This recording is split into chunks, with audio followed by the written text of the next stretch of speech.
학교폭력 현안이 되어 있는데요. 마침 21일, 22일 교육위 이 법안 소위에서 학교폭력과 관련된 법안 심사가 있었습니다. 오늘 이 전체 회의에 상정이 되지 못했습니다. 그 이유와 관련해서 저는 우리 교육위원들이 먼저 각성을 해야 된다라고 생각을 하는데요. 법안 소위에 다뤄진 사안은 생활기록부의 기록사항을 좀 더 법적 근거를 마련하고 강화하자라는 조경태 의원님의 안을 기반으로 논의가 됐었는데, 더불어민주당에서는 기본적인 시각으로 성장하는 학생들에 대한 교육이다라는 그런 관점을 가지고 생활기록부에 대한 기록과 강화에 대해서 부정적인 입장을 나타내셨고요. 거기에 대해서 큰 소리가 나는 그런 법안 심사가 있었습니다.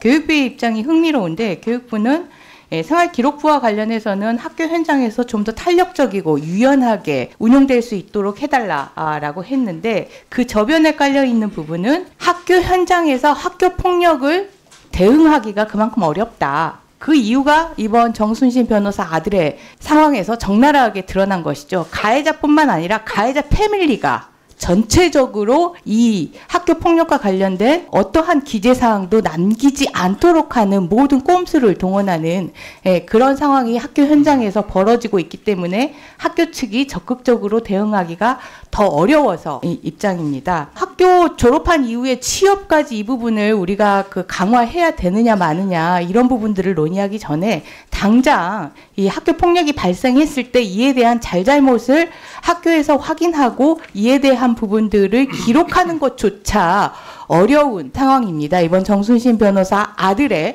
그 패밀리의 대응을 통해서 알 수 있습니다. 그리고 그 가해자 패밀리의 해명사항이 그겁니다. 비단 정순신 변호사뿐만 아니라 가해자 측의 해명사항이 그겁니다. 교육적인 측면에서 성장하는 아이들이니 이 아이들에 대한 기록은 신중해야 된다.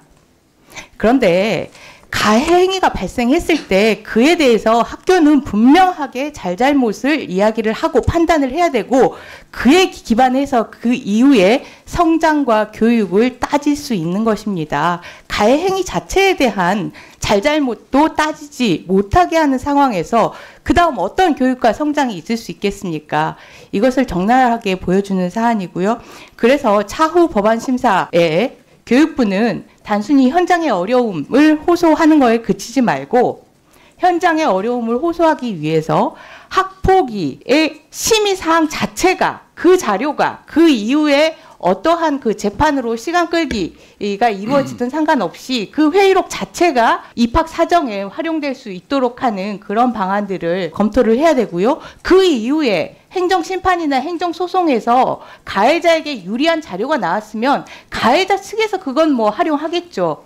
하지만 학교폭력 자체에 대해서는 반드시 자료로 활용할 수 있도록 해야 되는 대안을 좀 검토를 해 주셔야 되고요. 그리고 두 번째로 학교폭력의 피해자들에 대한, 그리고 피해자 가족에 대한 필요적 변론, 필수적 변호, 이 제도가 함께 마련이 되어야지 피해자 측이 공백 없이 보호를 받을 수 있다라고 생각합니다. 이 두 가지 제도를 중심으로 좀 더 적극적인 대안을 논의를 해주시고요. 차후 법안 심사에서는 그렇게 현장에서 무엇이 문제인지 간극이 큰 그런 논의가 없이 가해 행위에 대해서 학교가 어떻게 판단할 수 있는지 그 권한과 근거를 주는 일에 좀 더 집중해 줬으면 합니다.